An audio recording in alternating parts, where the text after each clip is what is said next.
મિત્રો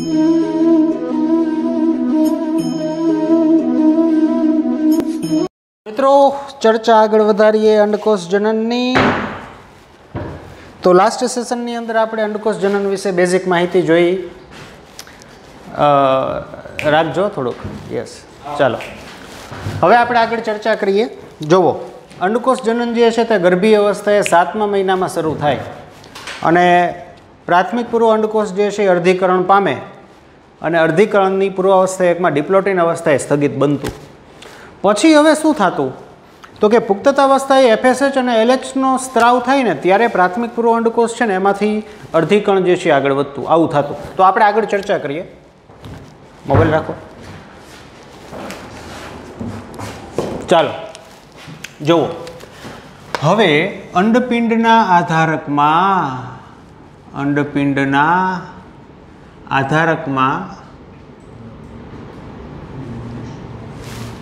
પ્રાથમિક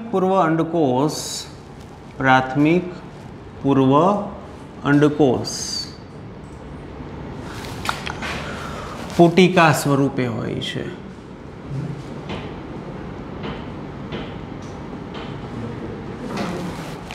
તો મિત્રો આ છે અંડપિંડ, ઓકે।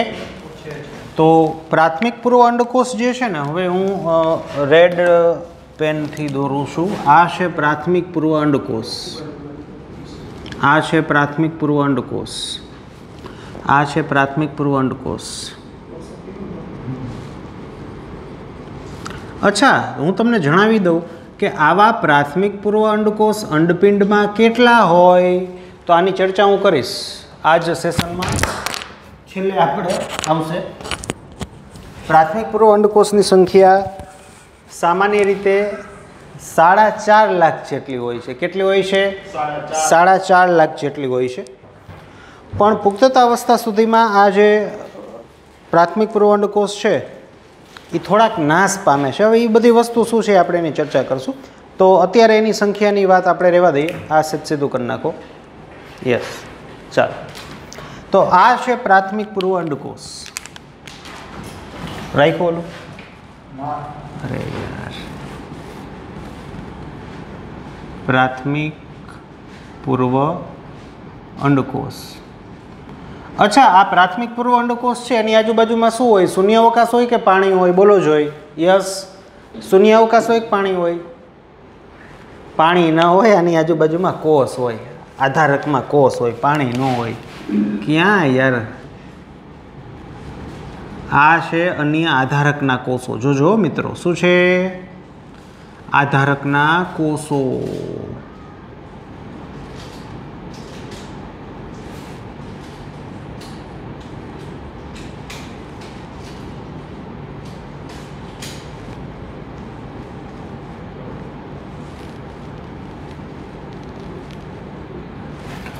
પ્રાથમિક પૂર્વ અંડકોષ અર્ધીકરણ 1માં સ્થગિત, અર્ધીકરણ 1માં સ્થગિત પ્રાથમિક પૂર્વ અંડકોષ। રેડી? આ છે આધારકના કોષો। તો છેક લીટો અંદર સુધી દોરી જવો પડશે અને આ છે અંડપિંડના આધારકના કોષ।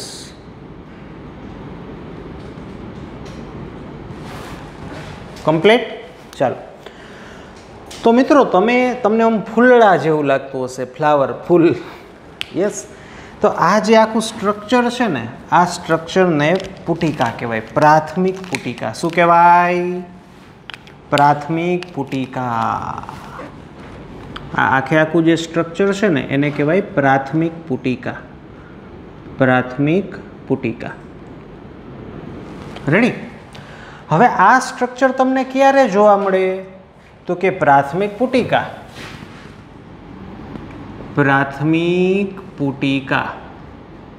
ક્યારે બને?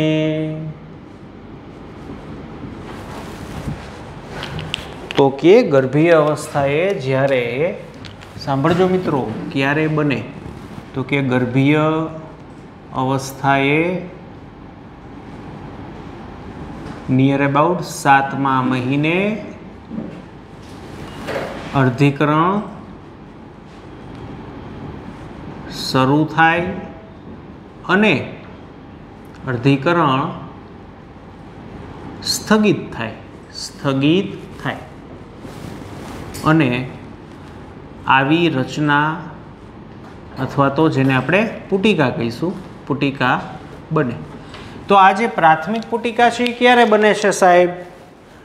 લખ્યું જ છે કે ગર્ભીય અવસ્થાએ 7મા મહિને બની જાય. રેડી? હવે આનું શું થાય? તો કે પ્રાથમિક પુટિકા ગર્ભીય અવસ્થાથી લઈને પુખ્તતાવસ્થા સુધી જોવા મળે. ક્યાં સુધી જોવા મળે? પુખ્તતાવસ્થા સુધી જોવા મળે. પુખ્તતાવસ્થા નિયર અબાઉટ કેટલા વર્ષ કહીશું આપણે? યસ પાજી? 12 થી 14 વર્ષની આસપાસ. નિયર અબાઉટ 12 થી 14 વર્ષ. રેડી? હવે શું થાય સાહેબ? તો કે પુખ્તતાવસ્થાએ, કઈ અવસ્થાએ?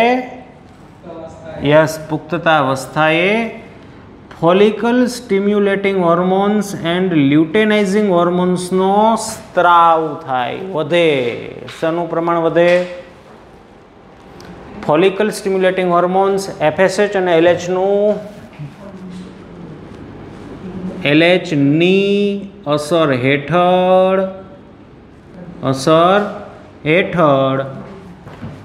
પ્રાથમિક પુટિકાનો વિકાસ થાય.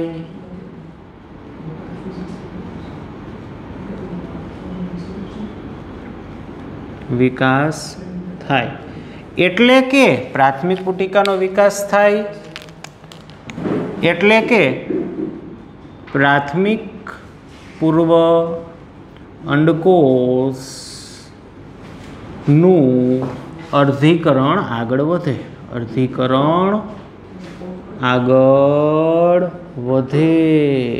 શું થાય? અર્ધીકરણ આગળ વધે.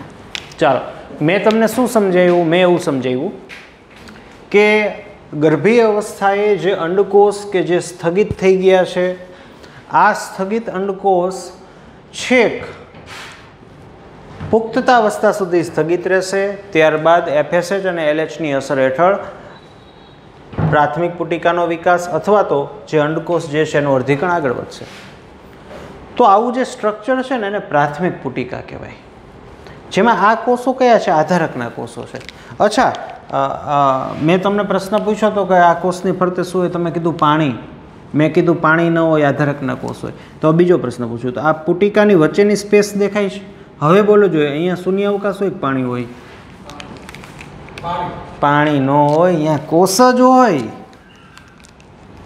ત્યાં આધારકના આ કોષ જ હોય. આમ આવી રીતે અહીંયા કોષો જ હોય. તો તમે કહેશો કે સાહેબ આ બ્લુ કલરથી ને આ બ્લેક ને? યસ, બ્લેક કલરથી કેમ દોર્યા? એનું કારણ છે કે જે આ પ્રાથમિક પૂર્વ અંડકોષ છે ને એની બાજુમાં જે આ બ્લુ કલરથી કોષ દોર્યા છે ને એ કાર્યની દ્રષ્ટિએ બદલાઈ ગયા છે. શું?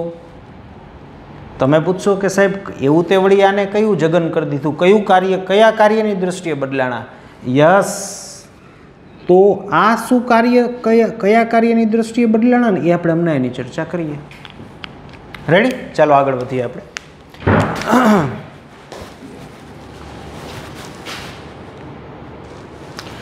તો ચાલો આગળ વધીએ મિત્રો. જુઓ, હવે જોજો, આ છે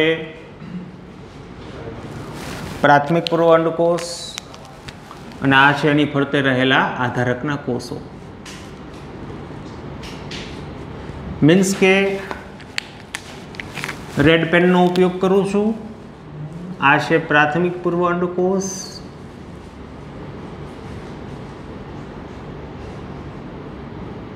કેવો છે? સ્થગિત. અને આ છે એની ફરતે રહેલા આધારકના કોષ. આ રચનાને કેવી રચના કહેવાય? પ્રાથમિક પુટિકા. રેડી? ચાલો, તો ધારો કે પુખ્તતાવસ્થા આવી ગઈ. શું થયું? પુખ્તતાવસ્થા આવી ગઈ. તો ટી બરાબર 0 દિવસે, કેટલામાં દિવસે સાહેબ?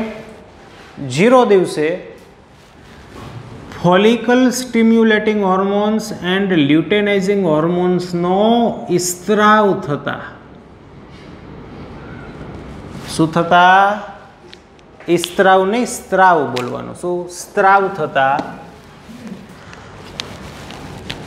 પ્રાથમિક પુટિકાનો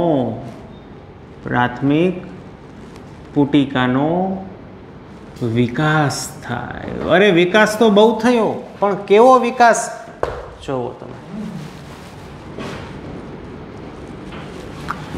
તો હવે થાય શું ખબર તમને?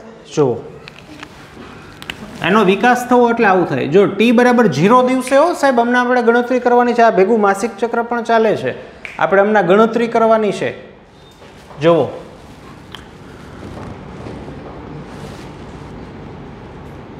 આ પ્રાથમિક પૂર્વ અંડકોષ કે જે સ્થગિત છે અને એની ફરતે આ છે આધારકના કોષો. તો ઝાઝાને ઝાઝા, વધુને વધુ આધારકના કોષો કેવા બન્યા? સક્રિય થયા. હતા તો ખરા જ, અહીંયા શૂન્યાવકાશ નહોતો, અહીંયા હતા જ, પણ દોયરા એટલે નહોતા કે શું નહોતા થયા? સક્રિય નહોતા થયા. હવે શું કામ દોયરા? એ સક્રિય થયા. સમજાય છે? ચાલો, તો આ છે પ્રાથમિક પૂર્વ અંડકોષ, સ્થગિત પ્રાથમિક પૂર્વ અંડકોષ. આ છે આધારકના કોષો. રેડી? ચાલો, FSH અને LHની અસર હેઠળ ધીમે ધીમે આ લોકો વિકસવાનું શરૂ કરે છે. 0 દિવસે સ્ત્રાવ થયો છે. કયા દિવસે? 0 દિવસે. 0 દિવસ એટલે આજની તારીખ લઈ લ્યો તમે. કેટલી તારીખ છે પાછી આજે? ઓકે, 2/7 દિવસે FSH અને LHનો સ્ત્રાવ થાય છે. તો અંડપિંડની અંદર કોઈ એક પ્રાથમિક પુટિકાનો વિકાસ સ્ટાર્ટ થાય. તો અહીંયા હું સાઈડમાં લખી નાખું. તો સ્ત્રાવ થતાં અંડપિંડમાં કોઈ એક પ્રાથમિક પુટિકાનો વિકાસ થાય. હવે આગળ તો ધીમે ધીમે આ પુટિકા છે એ મોટી બને છે. જોજો મિત્રો, આ પ્રાથમિક પૂર્વ અંડકોષ છે અને આ છે એની ફરતે રહેલા અન્ય આધારકના કોષો.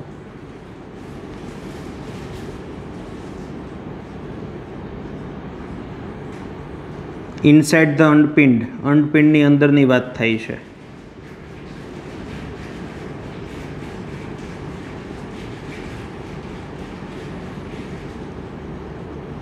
વધુને વધુ આધારકના કોષો સક્રિય બને છે.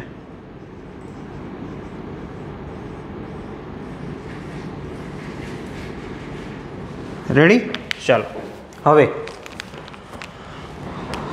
આને છે ને હું આખું કલરફુલ કરી નાખું એટલે દેખાય, નકર વચ્ચે આ દેખાશે નહીં તમને. આ પ્રાથમિક પૂર્વ અંડકોષ છે ને એને હું આવી રીતે કલરફુલ કરી નાખું.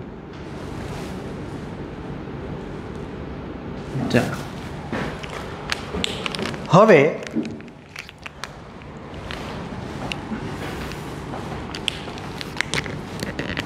આ છે સ્થગિત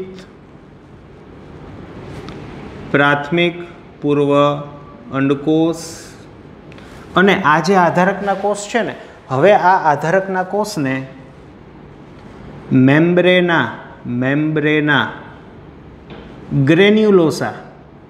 ગ્રેન્યુલોસા ના કોષ કહેવાય. એમજી કોષ, મેમ્બ્રેના ગ્રેન્યુલોસાના કોષો. રેડી?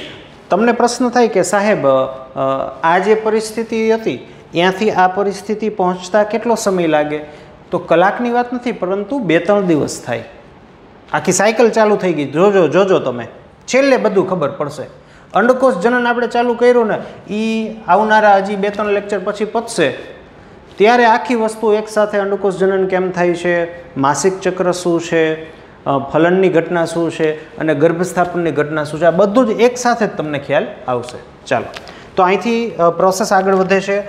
સતત FSH અને LH નો સ્ત્રાવ કન્ટિન્યુ છે, દિવસો વધતા જાય છે અંડપિંડની અંદર. કોઈ પણ અંડપિંડ, બેમાંથી કોઈ પણ એક જ અંડપિંડમાં એક જ અંડપુટિકાનો વિકાસ થાય. હવે આગળ વિકાસ સ્ટાર્ટ થાય છે અને આવી રચના બને છે.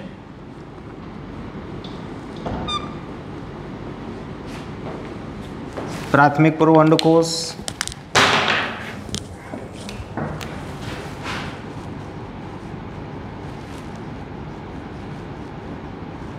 બહુ વધારે હું દોરતો નથી, સમય એમાં લાગશે.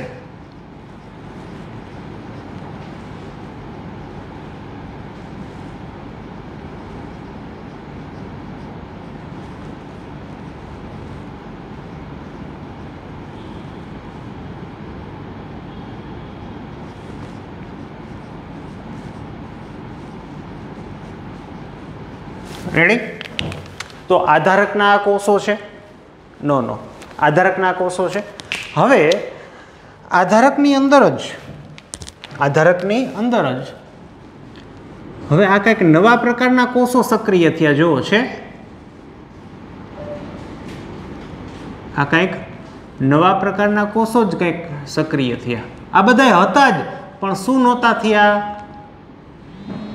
સક્રિય નહોતા થયા. હતા જ પણ સક્રિય નહોતા થયા. હાલ્યો તો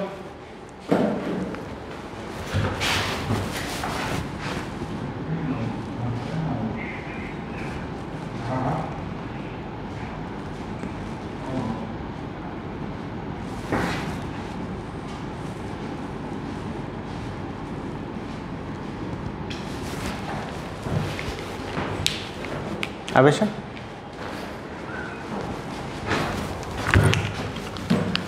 આ લોકો સક્રિય નહોતા થયા. આ છે આધારકના કોષો. દોરવામાં તો બહુ વાર લાગે હો. પેઇન્ટર બનવા આવી કે કઈ ખબર નથી પડતી એમાં ક્યારેક તો. ચાલો, રેડી? હવે હું નામકરણ કરું છું. જોજો, પેન હવે કઈ વાપરવી, પ્રશ્ન એ થાય. યસ, આ છે સ્થગિત પ્રાથમિક પૂર્વ અંડકોષ. આ છે મેમ્બ્રેના ગ્રેન્યુલોસા ના કોષ. હવે સાહેબ, જે અંદરની બાજુએ જે લેયર છે ને રેડ કલરનું, તેને થેકા ઇન્ટરનાના કોષ કહેવાય. થેકા ઇન્ટરના ના કોષ. એન્ડ જે બહારની બાજુએ જે છે ને એને થેકા એક્સટરના ના કોષ આમ કહેવાય. તો ધારો કે બીજી તારીખે FSH LH નું પ્રમાણ વધે છે, તો આટલે સુધી પહોંચતા 2 થી 3 દિવસો થાય નિયર અબાઉટ. પરફેક્ટલી ગાયનેકોલોજી ભણો તો તમને ખ્યાલ આવે. પણ અહીંથી આ કોઈ કલાકની વાત નથી, પણ દિવસોની વાત છે કે અહીંથી આટલે પહોંચતા 1-2 દિવસ 3 દિવસ નિયર અબાઉટ લગભગ થાય. બરાબર? ચાલો, આટલે પહોંચ્યા. હવે હું તમને સાઈડમાં બીજી એક વાત કરી દઉં. જુઓ, આપણે ગર્ભાશય ભણ્યા ને,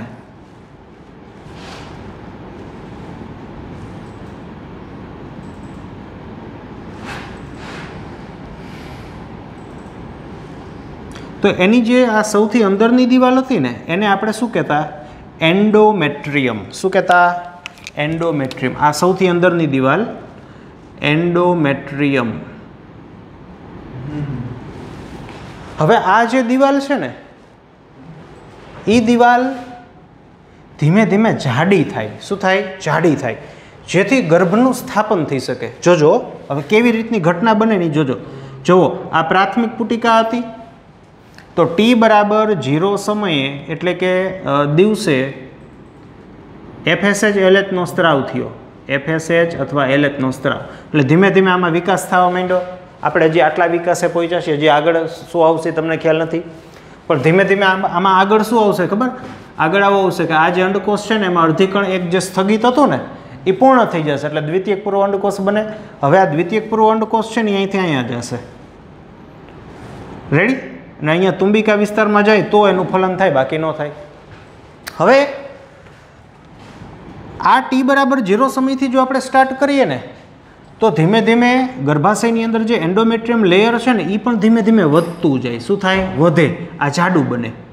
જો ફલન થાય ને મિત્રો તો ફલિતાંડ જે છે ને એ આની અંદર ઘૂપી જાય, એટલે કે અંદર વયું જાય, ખૂંચી જાય, અને આમાંથી આખું જે ભ્રૂણ અથવા ગર્ભ છે અથવા તો જે બાળક છે એ બને.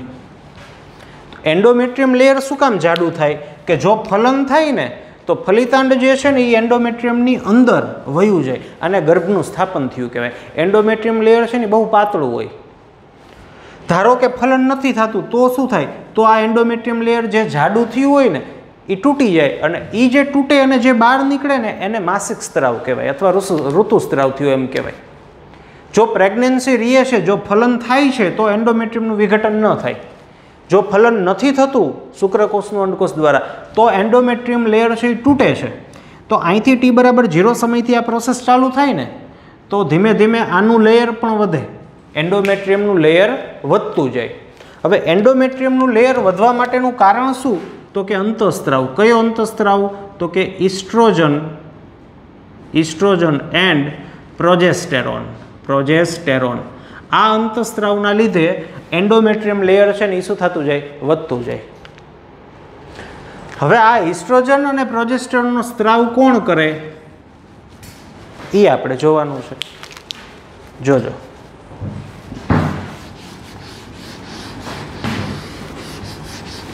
આપણે પહોંચ્યા દ્વિતીયક પુટિકાએ. ક્યાં? અહીંયા પહોંચ્યા. તો આ જે રચના છે ને એને દ્વિતીયક પુટિકા કહેવાય. દ્વિતીયક પુટિકા. હવે આપણે આગળ વધીએ. હવે આગળ શું થાય જુઓ. તો કન્ટિન્યુઅસ ટી બરાબર 0 દિવસે FSH અને LHનો સ્ત્રાવ થાય છે. આપણે આટલે પહોંચ્યા. FSH LHનો સ્ત્રાવ સ્ટાર્ટ જ છે. હવે આગળ આની અંદર શું થાય જુઓ.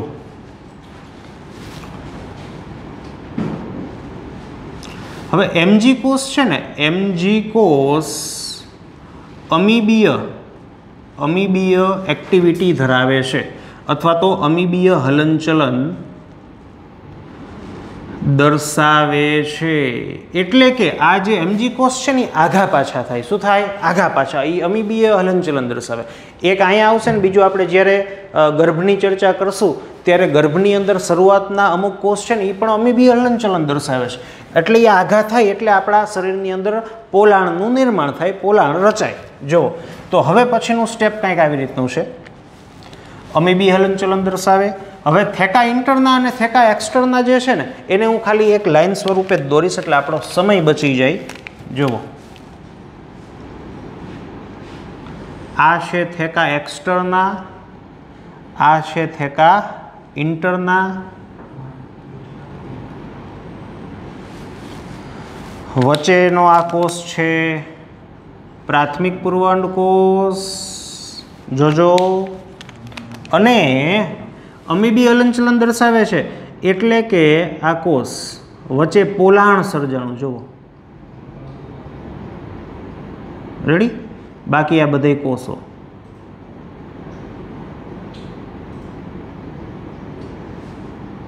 અહીંયા બધે હોય. આખા બધામાં હું દોરતો નથી ને સમય વધારે લાગે.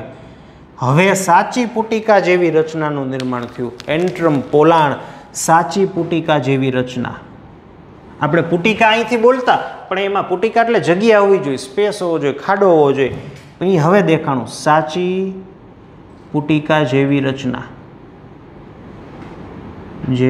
રચનાનું હવે નિર્માણ થયું. રેડી? ચાલો, હજી હમણાં મેં તમને શું કીધું કે ગર્ભના સ્થાપન થવા માટે એન્ડોમેટ્રિયમનું જે લેયર છે એ કેવું થવું જોઈએ? જાડું. એન્ડોમેટ્રિયમનું લેયર કોણ જાડું કરશે? તો કે પ્રોજેસ્ટ્રોન અને ઇસ્ટ્રોજન અંતઃસ્ત્રાવ. એનો સ્ત્રાવ કોણ કરે? તો મિત્રો થેકા ઇન્ટરનાના જે કોષ છે ને તે ઇસ્ટ્રોજનનો સ્ત્રાવ કરે. ઇસ્ટ્રોજનનો સ્ત્રાવ કરે. એટલે કે ટી બરાબર 0 દિવસે, ધારો કે આપણે 2 તારીખ ગણીએ કે 2 તારીખે FSH LH નો સ્ત્રાવ થાય છે, તો 2 તારીખ પછી 3-4 દિવસ પછી આ સ્ટ્રક્ચર બને. એટલે આપણે ગણી લઈએ કે 3 દિવસે ધારો કે દ્વિતીયક પુટિકા બને છે, તો 5-7 થી ઇસ્ટ્રોજનનો સ્ત્રાવ શરૂ થાય અને 5-7 તારીખથી 5-7-2020 તારીખથી એન્ડોમેટ્રિયમ લેયરથી ધીમે ધીમે શું થતું જાય? જાડું થતું જાય, જાડું બનતું જાય. રેડી? ચાલો, તો હવે જે આ રચના થઈ ને મિત્રો, પોલાણવાળી રચના, તો આ છે પોલાણ. રેડી? આ જે કોષ છે તે મેમ્બ્રેના ગ્રેન્યુલોસાના કોષો, MG કોષ. આ છે થેકા ઇન્ટરના, થેકા એક્સટરના. હજી જોજો, સ્થગિત પ્રાથમિક પૂર્વ અંડકોષ. આ રચનાને તૃતીયક પુટિકા કહેવાય. આ તૃતીયક પુટિકા થઈ. જો, તૃતીયક પુટિકા. રેડી? હવે શું થાય? હવે બહુ જેને કહેવાય કે આપણે દોરશું તો સમય ઝાઝો બગડશે. ચાલો આટલું ભૂસું છું એટલે ફરીથી આપણે ગાડું આગળ વધારીએ અહીંથી. પણ યાદ રાખજો, ટી બરાબર 0 દિવસે આપણે સ્ટાર્ટ કર્યું હતું. તારીખ લઈ લ્યો 2 તારીખ ને 7મો મહિનો. ગાડી આગળ વધી, ધીમે ધીમે અહીંથી ઇસ્ટ્રોજનનો સ્ત્રાવ તો થાય જ. થેકા ઇન્ટરના દ્વારા ઇસ્ટ્રોજનનો સ્ત્રાવ કન્ટિન્યુ રહેશે. એન્ડોમેટ્રિયમ લેયર છે જાડું થતું જ રહેશે. હવે આગળ શું થાય? તો કે તૃતીયક પુટિકાની અંદર જોજો, તૃતીયક પુટિકાની અંદર જે અંડકોષ છે, મીન્સ કે જે પ્રાથમિક પૂર્વ અંડકોષ છે, આ પ્રાથમિક પૂર્વ અંડકોષ કદમાં મોટો બને અને પ્રથમ અર્ધીકરણ પૂર્ણ કરે. રેડી? આટલું થયું તૃતીયક પુટિકાની અંદર. હવે એક ફાઇનલ સ્ટ્રક્ચર દોર દઉં છું. હવે શું થાય જોજો, આવા 17 સ્ટ્રક્ચર આવશે. 17 એટલે ઘણા બધા, એક્ઝેક્ટલી 17 ન ગણવા. તો હવે શું થશે? તૃતીયક પુટિકા જે છે ને, હવે એની અંદર જુઓ શું થાય. આ જે અંડકોષ છે ને મિત્રો, હું અહીં લખું છું, પછી ફાઇનલ એક ચિત્ર દોર દઈશ તમને, એટલે આપણે સમય ન બગડે.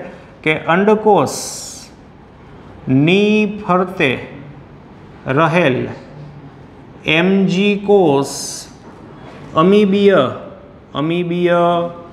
ગતિ દ્વારા દૂર ખસે. હાલો, આ એક પોઈન્ટ યાદ રાખજો. A. બીજું આવી ઘટના બનશે B. બીજું શું થશે? તો કે જે દ્વિતીયક પૂર્વ અંડકોષ છે ને, દ્વિતીયક પૂર્વ અંડકોષ દ્વારા એક રસાયણનો, જેલી જેવા રસાયણનો પોતાની ફરતે જ સ્ત્રાવ થશે. અને આના પછી આ 2 ઘટના બની, 3 ઘટના બની. પહેલી આને A કહી દઉં, આને હું B કહી દઉં, આને C કહી દઉં. અને હવે ફાઇનલ જે પુટિકા બને, ધીમે ધીમે આ પોલાણી મોટું થતું જાય. અને હવે જે ફાઇનલ પુટિકા બને ને, એનું ચિત્ર તમારી સમક્ષ રજૂ કરું છું. ઓલી બાજુ આ લખાણ ભલે રહ્યું એટલે તમને ખ્યાલ આવે. એટલે આપણે 14 દિવસ પૂરા કર્યા, આપણે 28 દિવસ પૂરા કરવાના છે મિત્રો. થઈ જાય ને?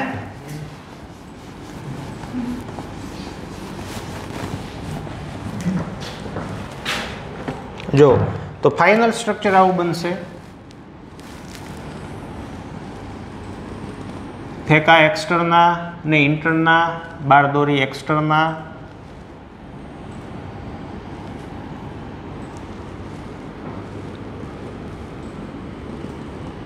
ચાલો, પછી હવે આ છે દ્વિતીયક પૂર્વ અંડકોષ. દ્વિતીયક પૂર્વ અંડકોષ અર્ધીકરણ થઈ ગયું ને, અને એની અંદર પાછો ઓલો નાનો કોષ ન હોય, પ્રાથમિક ધ્રુવકાય અંદર રખડતો હોય. આ પ્રાથમિક અથવા પ્રથમ ધ્રુવકાય, આ દ્વિતીયક પૂર્વ અંડકોષ. આ ઓલું પોલાણ મોટું થઈ ગયું. જોજો, આ પોલાણ મોટું થઈ ગયું. આ પોલાણ. રેડી? હું નામકરણ કરી દઉં. આ છે થેકા એક્સટર્ના, અંદરનું છે થેકા ઇન્ટરના. હવે એની ફરતે મેં કીધું નહોતું ઓલા આઘાવયા જાય છે, જો આ દૂર ખસી ગયા, એમજી કોષો દૂર ખસી ગયા. આ ખસેલા એમજી કોષ છે ને કાર્યની દ્રષ્ટિએ બદલાઈ જાય. હવે આને કહેવાય કોરોના રેડિયેટા. કોરોના રેડિયેટા ના કોષ. વચ્ચે મેં કીધું હતું ને ઓલો સ્ત્રાવ થાય તો આની ફરતે છે ને આવી રીતનું પ્રવાહી જોવા મળે. આ જે પ્રવાહી છે, કલર બદલાવું તો દેખાય કદાચ.